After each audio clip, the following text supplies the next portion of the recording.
Olá, boa noite. Meu nome é Luciana Barreto e hoje, excepcionalmente, irei apresentar o programa 3 a 1 que debate a questão do racismo. Vamos falar sobre essa herança de 350 anos de escravidão que, infelizmente, ainda permanece bastante viva em nossa sociedade.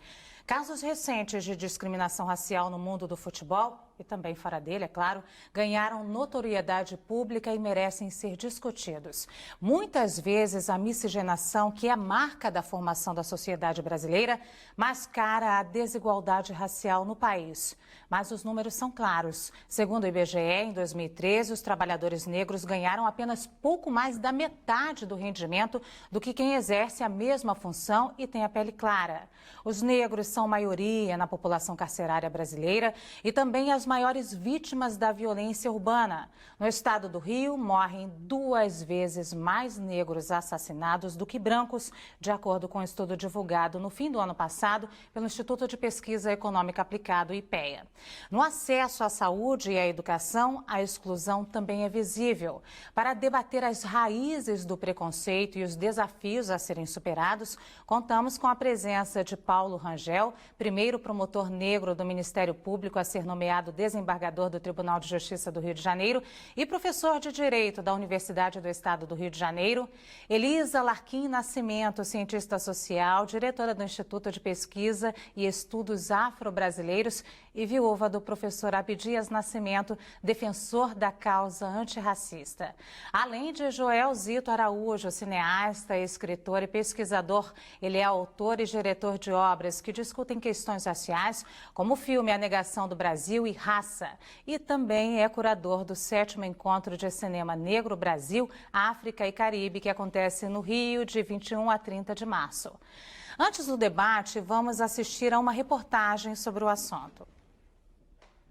De vivermos em um país em que a miscigenação das raças é comum, a discriminação e o racismo estão presentes na sociedade muitas vezes de forma velada. É o caso da dentista Sabrina Penha, que convive com preconceito no seu trabalho.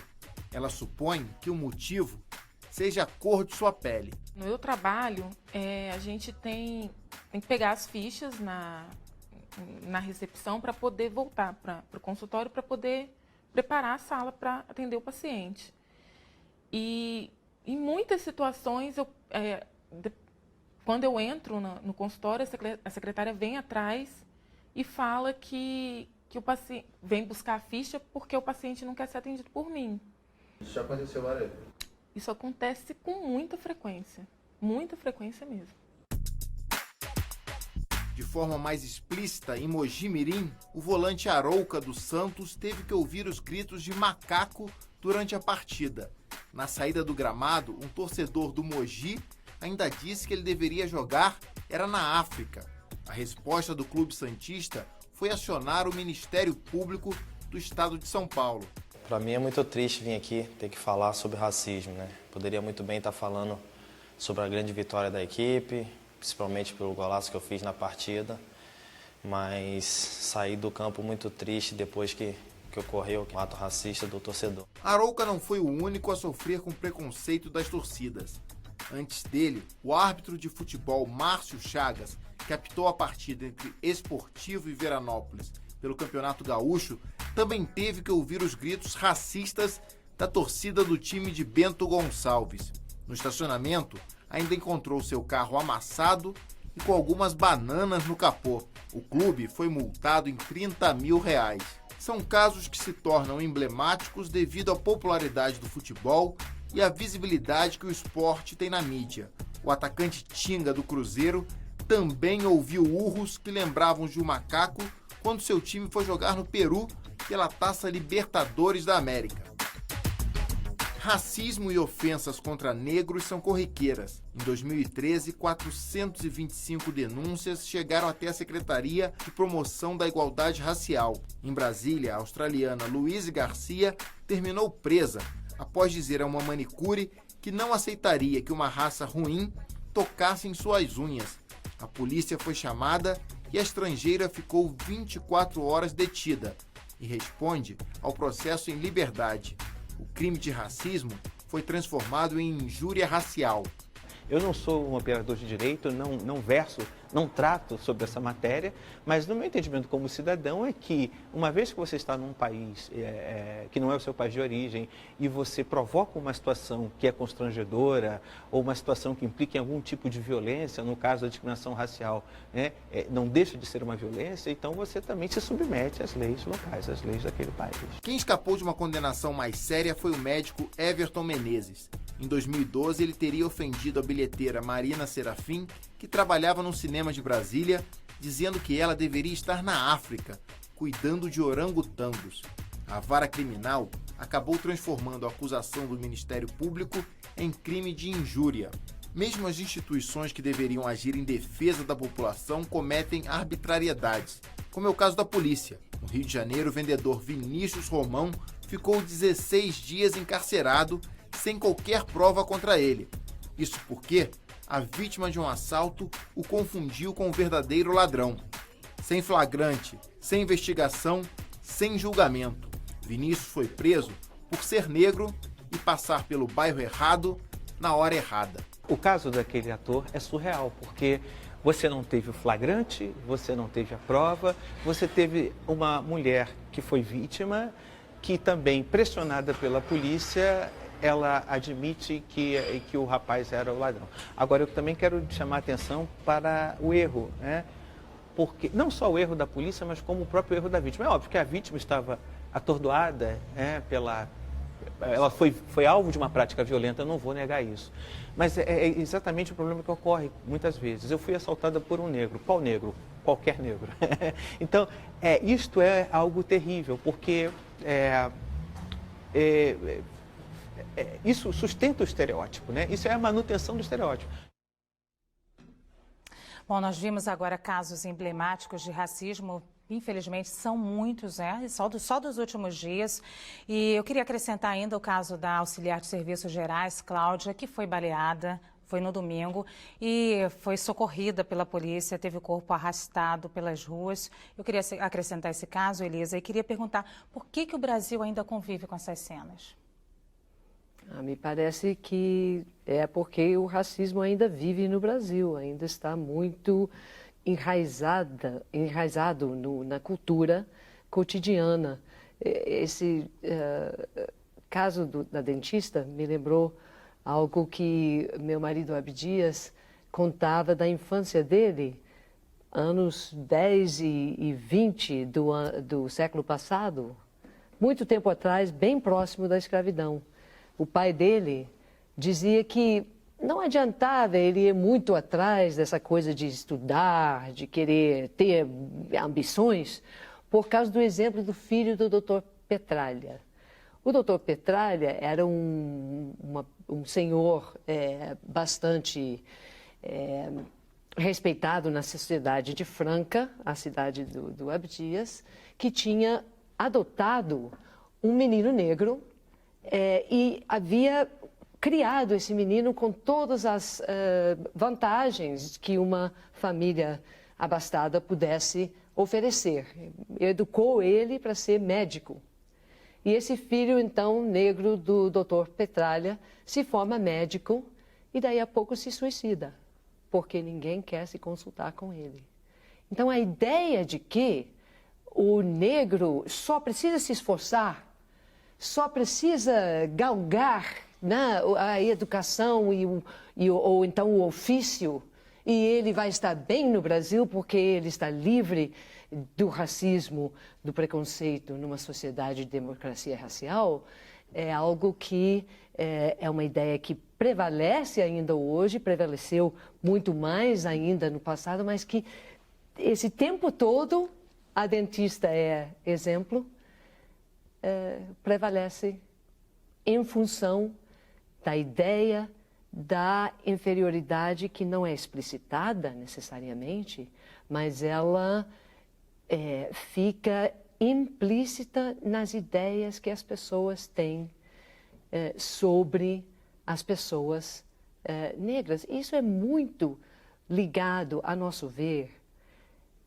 menos à ideia biológica ou genética de raça, e muito mais a ideia que liga o fenótipo que identifica a ascendência africana com a ideia de um povo que nunca construiu civilização, conhecimento, tecnologia. Então, qual é o insulto que a gente ouve? Macaco. Macaco por quê? Porque não é gente. E o que é gente? O que é que distingue gente? É o animal, né? O ser humano é um animal. O que diferencia ele é a capacidade de criar, a capacidade de falar, de criar inteligência, conhecimento.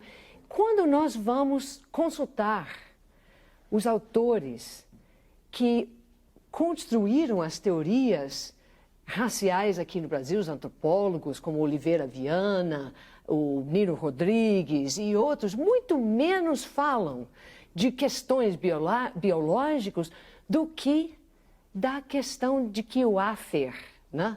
O Áfer é aquela referência do latim, né? O africano nunca criou civilização, é incapaz de criar civilização. O Hegel, século XIX, já dizia que... A construção da filosofia fala isso. Exatamente. O africano não tem história, porque não tem língua, literatura, escrita, enfim.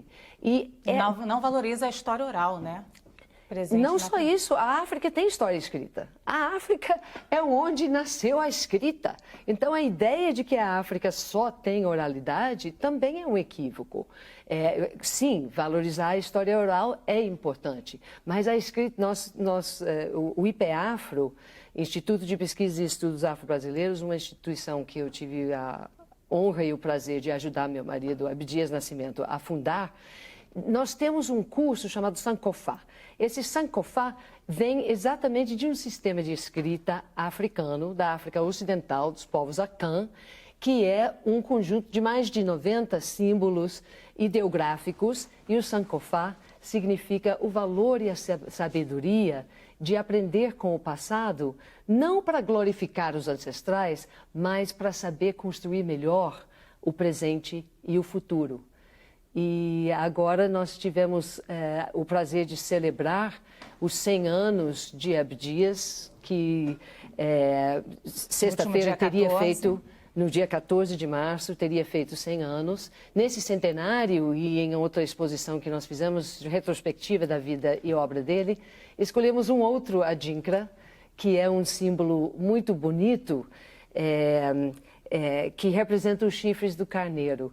E o provérbio o carneiro, quando ataca, deve fazê-lo não com chifres, e sim com o coração, que simboliza a humildade e também a força do coração, da alma, do espírito. Elisa, eu queria até, agora falar com você um pouquinho, Joel, eu queria até aproveitar essa fala da Elisa para mostrar como é importante a construção dessa imagem positiva, e essa é a sua praia, você trabalha com isso, né? Sim. Você está sempre militando nessa construção da imagem positiva do negro para combater o racismo. A coisa mais surpreendente que eu estou ouvindo agora é essa lembrança da Elisa, da ignorância do Hegel, né? A ignorância do Hegel de ignorar o Egito, como se o Egito não fosse parte da África, né? Como se um dos grandes berços civilizatórios da humanidade, né, com a sua escrita, com a sua grande civilização, não fosse parte da África. Enfim, então nós temos toda uma história milenar, né, de estereótipos contra os africanos e contra os seus descendentes. E a nossa colonização foi marcada por isso, né? E, infelizmente, do meu ponto de vista, até hoje nós vivemos, eu diria, muito com um certo imaginário colonial. Nós não superamos o colonialismo português, né? Nós ainda pensamos o Brasil, sonhamos um Brasil de forma muito parecida com a elite portuguesa sonhou no tempo da escravidão. E um dos desejos era de fazer desse país um país branco. E como parte desse desejo, no campo da estética, no campo da narrativa ficcional, dramatúrgica, veio a ideologia do branqueamento. Então eu acho que Não é só aquilo que eu critico nos meus filmes, ou nos meus textos, nos meus livros. Não é só a predominância de uma estética do branqueamento na mídia, que faz com que as pessoas internalizem essa noção do branco como superior ao negro, do negro como um eterno subalterno, como um eterno, digamos, como eterna subraça. Eu acho que é mais do que isso. Eu acho que a persistência do racismo no Brasil é um certo sentimento de vira-lata que nós temos, né? É uma certa perenidade de uma vontade de embranquecer o Brasil que nasceu no passado, que nós não superamos até hoje. Então, isso que faz com que, em vários campos, e hoje eu estou vendo que um dos setores mais problemáticos da sociedade é a formação do policial militar, né, que comete atrocidades como foi nesse final de semana com a Cláudia Ferreira. Né? E, aliás, observando grande parte dos jornais, esse assassinato, essa forma cruel em que ela foi tratada, essa senhora foi tratada, essa mãe, essa funcionária de um hospital foi tratada, na maior parte da imprensa onde eu li, não é tratado como uma questão do racismo, ou seja, é tratado como uma violência policial, é tratado até mesmo, tem uma crítica muito grande sobre isso, sobre um certo descontrole, sobre uma certa má formação da polícia. Isso tem muito a ver, Joel, também com o racismo institucional. Então, queria aproveitar e incluir aqui na conversa o Paulo Rangel, que lida sempre com esses casos também, né, Paulo? Você, além de já ter tido uma história que tem relação ainda com a questão racial, sofreu preconceito, é professor de Direito, hoje é o único professor de Direito negro da UERJ, né? E lida também com as questões da polícia, enfim. Conta pra gente como é que funciona isso, se você tem muitos casos. Eu tenho dito que o sistema penal hoje, ele é predominantemente um sistema racista. E quando eu digo o sistema, não é necessariamente que o profissional que está atuando ali, delegado, promotor, juiz, que ele seja, na sua essência, um racista, que ele não gosta de negro. Não, não é isso. É que ele opera dentro de um sistema que ele não se dá conta de que é racista. E ele cai na vala comum da atuação funcional dele. O que isso significa dizer? Você tem um sistema em que, de cada 3 mortes hoje no Brasil, 2 são de negros. Você tem um sistema em que, segundo estudos do IBGE, de 2013 a 2016, 715 jovens entre 12 e 18 anos vão morrer assassinados, sendo que todos eles são negros. 715 pessoas por mês significa dizer 3 aviões Boeing caindo com cerca de 200 e poucos negros todo mês, e nós não nos damos conta disso. É um extermínio. Isso é um extermínio. Isso é uma política de extermínio. E que as pessoas dizem, não, isso não é racismo, isso é um problema social, isso é um problema... tem nada a ver com racismo. Não, tem a ver. Quando essa moça é jogada na viatura, ela é jogada como um porco. Eles levam ela como se ela não fosse um ser humano. E isso ocorre todos os dias. O ator que nós acabamos de ver, o Vinícius Romão, ele foi tratado numa situação que, se fosse um indivíduo branco, não agiriam daquela forma. Ele estava no lugar errado, na hora errada. Então, o que nós temos que hoje repensar? Primeiro, os métodos de investigação da polícia.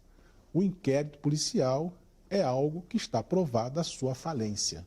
Nós não temos mais condições de trabalhar com esse inquérito, com a estrutura que ele tem e na forma que ele é feito. O que há ali é uma produção em massa de encarceramento das pessoas.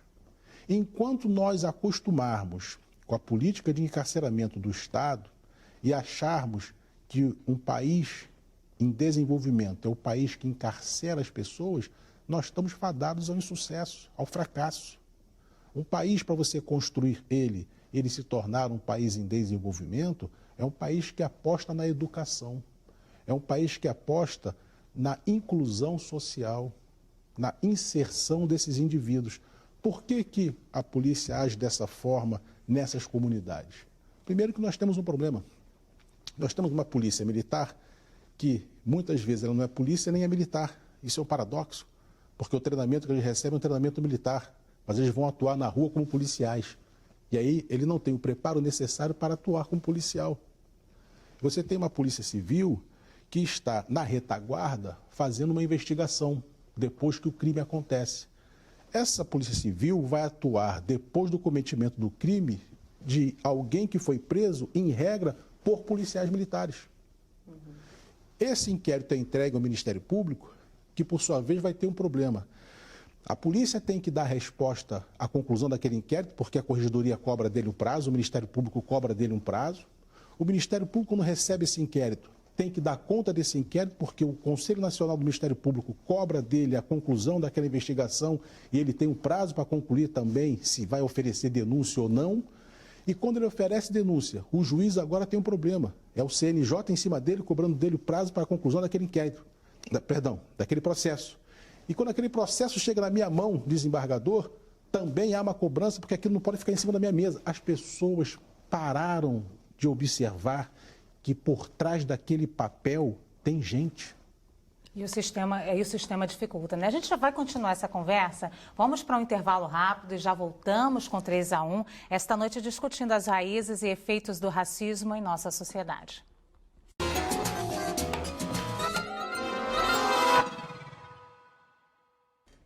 O 3 a 1 está de volta, debatendo hoje o racismo no Brasil. Ao meu lado estão Paulo Rangel, desembargador do Tribunal de Justiça do Rio de Janeiro e professor de Direito da UERJ. Elisa Larquim Nascimento, diretora do Instituto de Pesquisa e Estudos Afro-Brasileiros. E Joel Zito Araújo, cineasta e escritor. No país, a primeira legislação a condenar o racismo foi a Lei Afonso Arinos, criada em 1951, mas apenas em 1988, com a chamada Constituição Cidadã, a prática foi qualificada como crime inafiançável. A aplicação da lei, no entanto, ainda deixa a desejar, porque na opinião de vocês, essa lei deixa a desejar. Mas eu queria também perguntar a você, Paulo, queria um pouquinho do seu histórico. Eu sei que você foi vendedor, antes de ser desembargador foi policial, foi porteiro. E eu imagino que você já tenha sofrido racismo. Eu queria que você contasse um pouquinho para a gente. Eu queria que você diferenciasse para a gente hoje, com a sua experiência, o que é injúria racial e o que é racismo. Tá. Tudo isso. Eu fui porteiro de edifício, vendedor, fiz concurso na Polícia Civil, fui detetive de polícia, depois concurso para o Ministério Público, promotor de justiça e agora desembargador. O problema que as pessoas não conseguem entender é que crime de racismo é quando, em decorrência da raça da pessoa, você impede dela ter acesso a alguns bens de consumo. Exemplo, eu quero me hospedar num hotel 5 estrelas na Zona Sul e o hotel não deixa porque eu sou negro. Eu quero frequentar um determinado salão, fazer minhas unhas, por exemplo, não posso porque sou negro. Ou porque sou judeu, enfim. É sempre quando você tem impedido o seu acesso, o seu ingresso em algum lugar, em algum estabelecimento. Faço um concurso para uma determinada instituição e sou brecado porque sou negro. Isto é crime de racismo. Quando alguém atribui a outrem uma qualidade negativa em decorrência da raça, exemplo, seu judeu mesquinho, seu crioulo fedorento, seu macaco, sempre qualidades negativas, isso é injúria racial. Por isso que nesses casos que foi mostrado, em que o homem chamou a moça de macaca, que você tinha que estar na África cuidando de orangotango, isto não é crime de racismo da lei CAO. Isto é crime de injúria em decorrência da raça. Aí disseram, ele não foi preso por racismo e foi desclassificado para injúria. Não, o certo é injúria em decorrência da raça. Quando eu chego, por exemplo, não só em decorrência da raça, a lei fala também no crime de injúria, idoso, seu velho babão, olha aí, tinha que ser um velho, olha a besteira que você está fazendo. Injúria também. Injúria. Né? Você já sofreu racismo? Já. Em vários momentos da minha vida, ao longo dessa carreira que disse a você, já sofri. E o pior, Luciana, às vezes por próprio negro. Então eu estava uma vez no meu carro, um policial negro, com 2 metros e alguma coisa de tamanho, bateu no capô e disse: ô negão, sai do carro. Eu, assustado, saí logo do carro. Onde é que você comprou esse carro? Comprei na agência, como todo mundo compra, então no particular. E o que você faz da vida? Enfim, a atitude grosseira dele é porque ele não aceitou ou não acreditava que um negro pudesse estar num carro importado.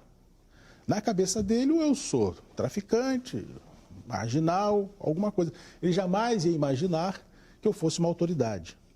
E isso ocorre diariamente. Claro que em determinados momentos da minha vida, isso teve uma repercussão. Então, como porteiro, você sofre muito mais e você não tem voz ativa, né? Como vendedor, como detetive também sofri. Quando você vira uma autoridade, você começa a ter voz para reclamar. As pessoas vão ouvir você.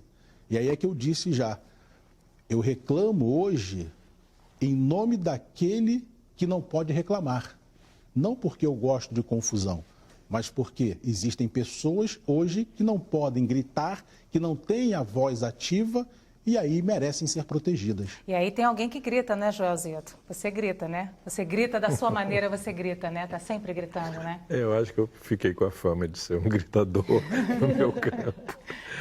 A minha intenção, na verdade, eu acho que como filho de Xangô, eu não aceito muita injustiça. Isso. Né? E ao longo da minha história e observando a minha história familiar, materna, né? Essa coisa me tomou. Eu sou, digamos assim, vítima da minha mãe, da paixão pela minha mãe e pelo que ela sofreu. E eu acho que a sociedade brasileira, ela precisa, o grande problema que nós temos, a persistência do racismo é porque nós não enfrentávamos o racismo, a gente ignorava o racismo.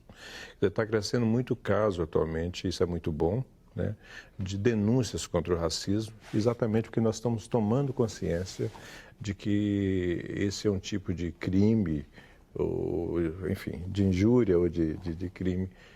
Eu não sou da área de direito, não sei a terminologia correta, mas, enfim, esse é um tipo de coisa que nós não podemos ficar calados, nós não podemos deixar passar em branco, como uma campanha no passado. Eu costumo até dizer que a gente tem uma ferida, né? O racismo é uma ferida que, se a gente não remexer para limpar, a gente nunca vai conseguir higienizar. Ela vai sangrar um pouco no início, né? Sim, vai doer, mas é uma forma de cicatrizar, não é não, Elisa? Não tem outra maneira de cicatrizar, tem que mexer nisso, né? Eu acho que é verdade. Eu me lembro quando, em 1978, foi publicado o livro O Genocídio do Negro Brasileiro, que Abdias Nascimento lançou. E muitos disseram que esse era um exagero, que era uma injúria contra a sociedade brasileira. Mas, na verdade, nós assistimos realmente. E hoje estamos reconhecendo mais o fato de que há realmente um processo de extermínio, de genocídio mesmo. E me parece que é importante passar para um outro passo, que é reconhecer, mexer mais com essa questão do racismo institucional. O racismo não é algo Está que presente necessariamente... também na saúde, na questão da saúde no SUS, né? Hoje se discute muito o racismo institucional no SUS também. É verdade, se discute bastante, mas não é uma questão pessoal, não é uma questão da injúria. O insulto racial é uma pequena parte do que significa o racismo.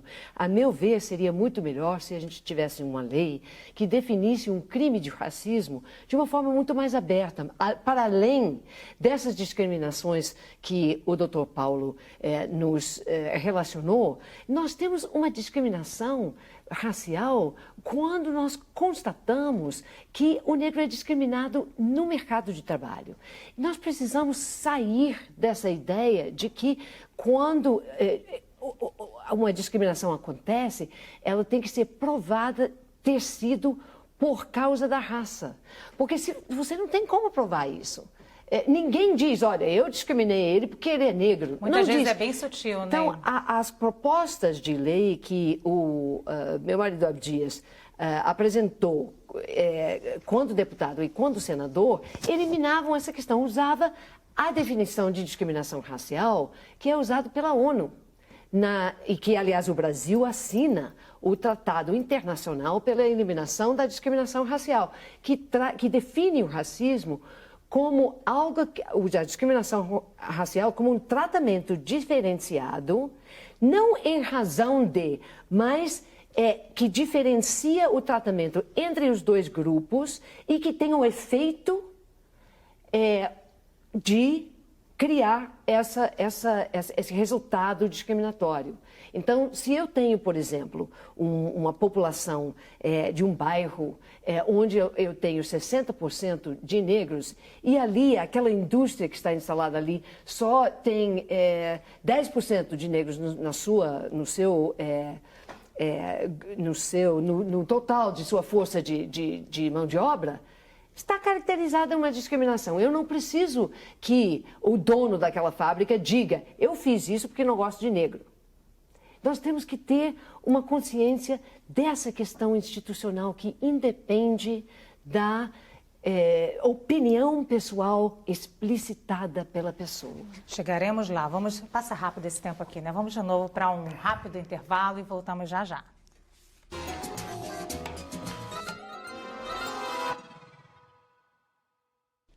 Estamos de volta com o último bloco do 3 a 1, que hoje discute o problema do preconceito racial no Brasil.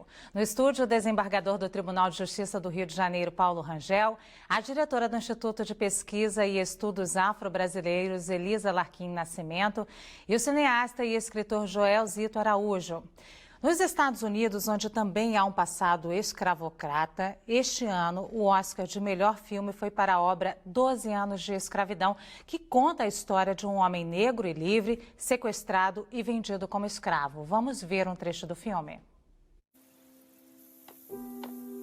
I want to ask you what part of the country you come from.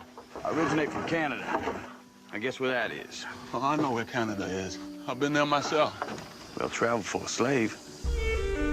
Solomon Northup is an expert player on the violin. I was born a free man, lived with my family in New York. Be good for your mother. Until the day I was deceived. To Solomon. Kidnapped, sold into slavery.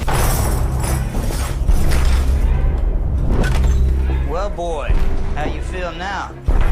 My name is Solomon Northup. I'm a free man, and you have no right whatsoever to detain me. You're no free man. You're nothing but a Georgia runaway.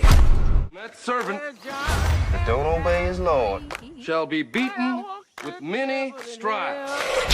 That's scripture. Joelzito, a Lupita Nyong'o, que é uma linda atriz desse filme, que também ganhou o Oscar, ela esses dias fez um discurso dizendo da questão da identidade, falando como recebeu uma carta de uma menina, uma jovenzinha, que achava que nunca podia ser vista na televisão, que ela nunca chegaria lá até assistir a Lupita e se identificar com a história dela. E eu sei que você trabalha com essa questão da identificação e a importância da identificação do negro na mídia. Qual é essa importância hoje? Pois é, nós temos de considerar que, de um modo geral, né, toda a mídia, o cinema e a televisão, ela trabalhou pouco, trouxe poucos elementos para ajudar em uma identidade positiva do negro e do indígena, né? Toda ela é muito voltada para o branqueamento, é muita valorização do ariano, das características arianas, né? Se você hoje parar na rua e perguntar para uma pessoa assim, por favor, me descreva aqui uma pessoa, um tipo de gente que é muito bonita, seguramente essa pessoa, 90% vai dizer assim, cabelos louros, olhos azuis, blá, blá, blá, blá. É a construção que eles tiveram da beleza. Da beleza. Se você fizer a pergunta inversa, descreva as características de uma pessoa muito feia, ela vai falar cabelo ruim, que nosso cabelo já chama de ruim, já começa por aí. Isso que eu raspei. Enfim, então o que eu acho é que... Nós estamos vendo até um trecho do seu filme agora, ó. Do Negação do Brasil, Negação né? do Ruth, Brasil, a maravilhosa Ruth de Souza, né? Ruth Grande Otelo. Enfim, então, Se você entrar dentro de uma igreja, como eu há 2 anos atrás eu fui batizar o meu afilhado e fui fazer curso de padrinho, eu entrei no salão paroquial e vi a mesma coisa que eu vi na minha infância. Todos os anjinhos eram louros, os olhos azuis. Cristo não parecia ter nascido perto no Oriente Médio, parecia que Cristo nasceu na Alemanha germânica, no período hitlerista.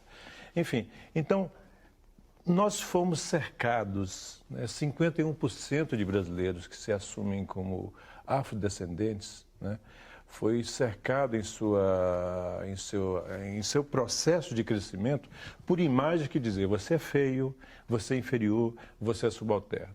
Então, acho que esse é o nosso grande desafio hoje, é de criar um novo paradigma, um paradigma que, por um lado, faça que nem o que aconteceu com esse relato da Lupita, de incentivar programas de televisão, livros didáticos, na formação do policial, enfim, em todos os lugares da sociedade, acho que nós precisamos de um pacto social, um pacto de empresários, um pacto de governo, um pacto de sociedade civil, sobre a necessidade de promover a identidade positiva dos não brancos no Brasil.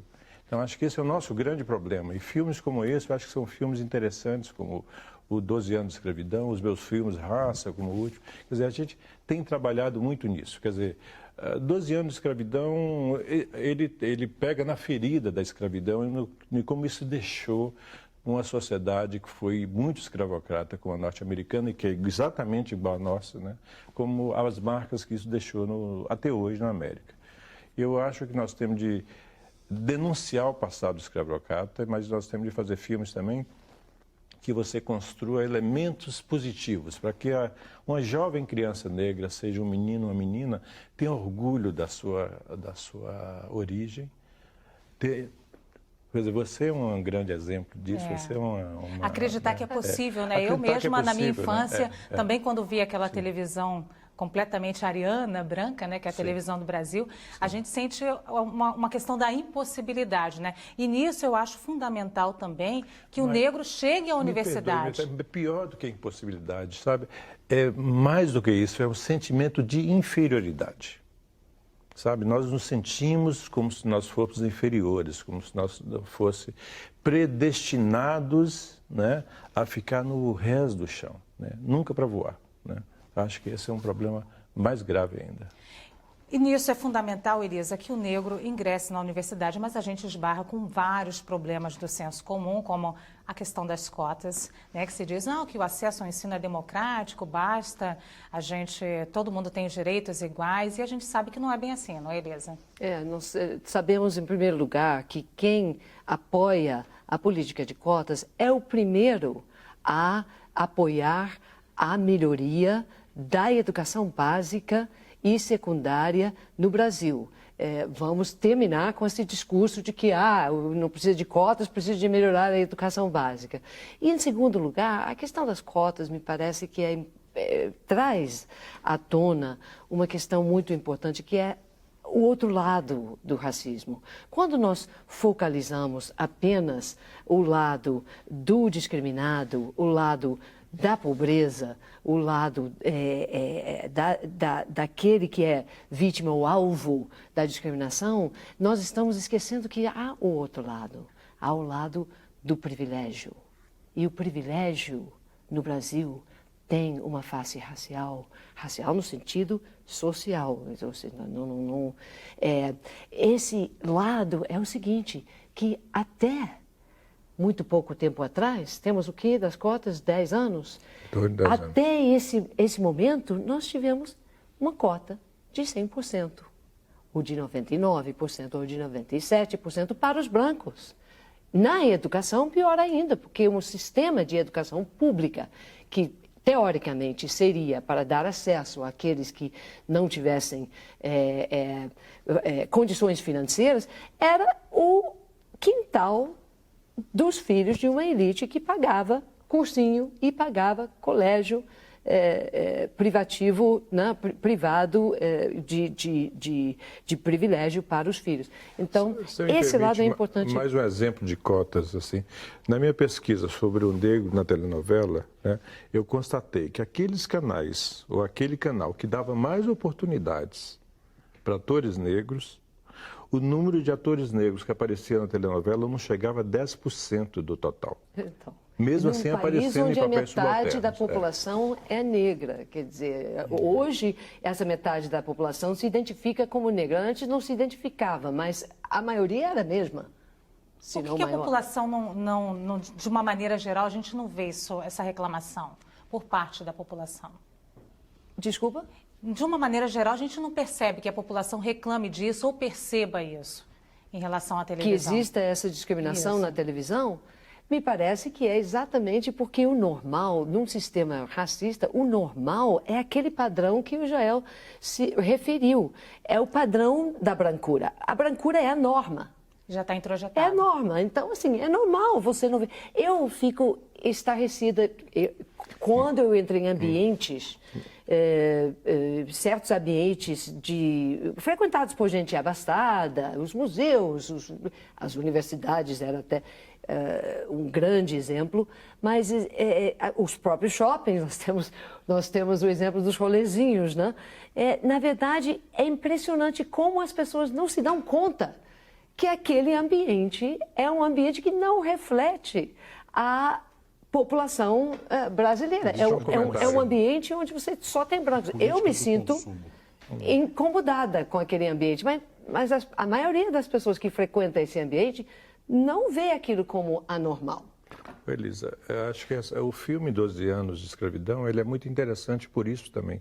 É que ele mostra como o sistema da escravidão, ele foi um sistema de quebrar a autoestima da população negra. Então, passou a escravidão, nenhuma oportunidade foi dada para a população negra e todo o sistema, tanto nos Estados Unidos quanto no Brasil, foi de reafirmar a inferioridade do negro, o lugar do negro de ser a mão de obra, a carne mais barata do mercado. Então, nós nascemos, nossos pais, nossos avós nasceram em um contexto de internalizar um sentimento de inferioridade. Paulo, você tem essa percepção também? Sim, não há a menor sombra de dúvida disso. As pessoas acabam aceitando que o shopping não é o lugar para essas pessoas frequentarem.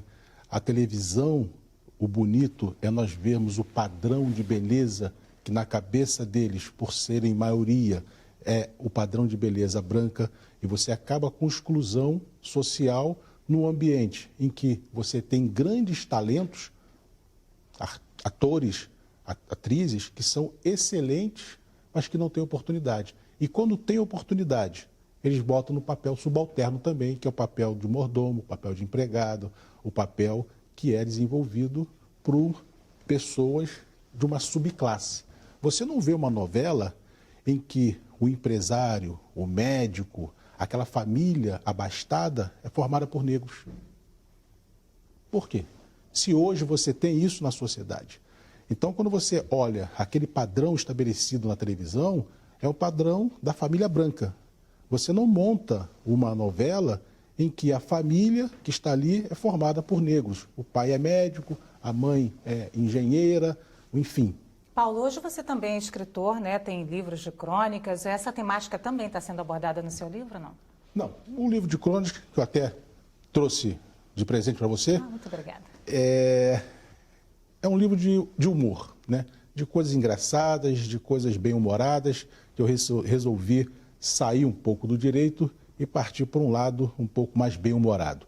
Tratar de racismo num livro não é coisa bem-humorada. Então, aqui não tem nada disso, são só histórias da vida, histórias reais, que eu dei um tom de humor e escrevi, e está aqui, está tendo uma boa aceitação e eu estou muito feliz também com essa nova guinada, digamos assim, literária, né?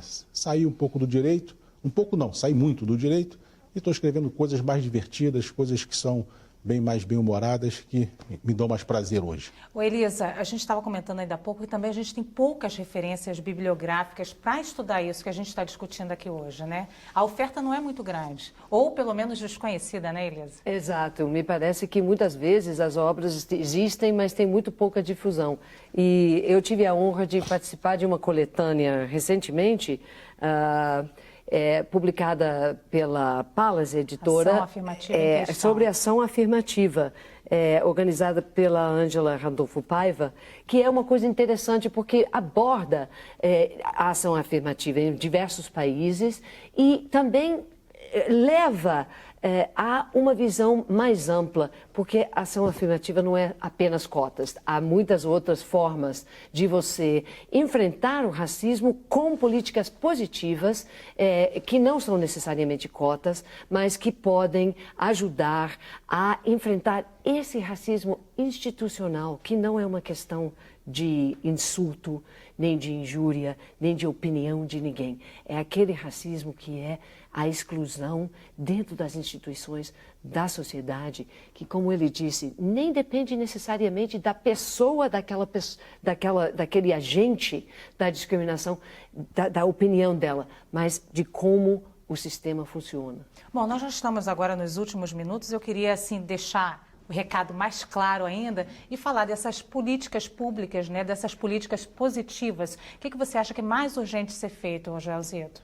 Eu insisto na ideia do pacto. Eu acho que é urgente que nós busquemos várias alternativas, né, não só na mídia, não só no meu campo, com filmes, com programas de televisão, voltada para a construção de uma identidade negra positiva, mas na sociedade, quer dizer, no setor policial, dentro das empresas, eu acho que a gente precisa de uma campanha, sabe, uma campanha de enfrentar o racismo, de reconhecer que o racismo é grave e leva a mortes, como aconteceu agora no final de semana. B, de ter orgulho da diversidade racial brasileira, de entender que nós somos mais belos se a gente tiver orgulho de ser como nós somos. Um país de brancos, um país de negros, um país de mestiços, um país de japoneses, enfim, de alemães e de tudo isso. Então, acho que é isso. Paulo.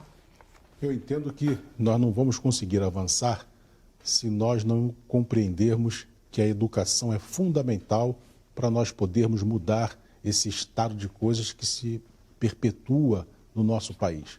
Eu não acredito, e aqui eu peço até licença para dizer isso a vocês, eu não acredito que uma lei nova que trate sobre esse tema vá mudar esse quadro. Enquanto nós tivermos em mente que nós temos que punir e que a punição vai resolver, nós não vamos conseguir mudar esse quadro. Esse quadro é resolvido através da educação. E quando se diz educação, no seu sentido amplo da palavra, do termo, né?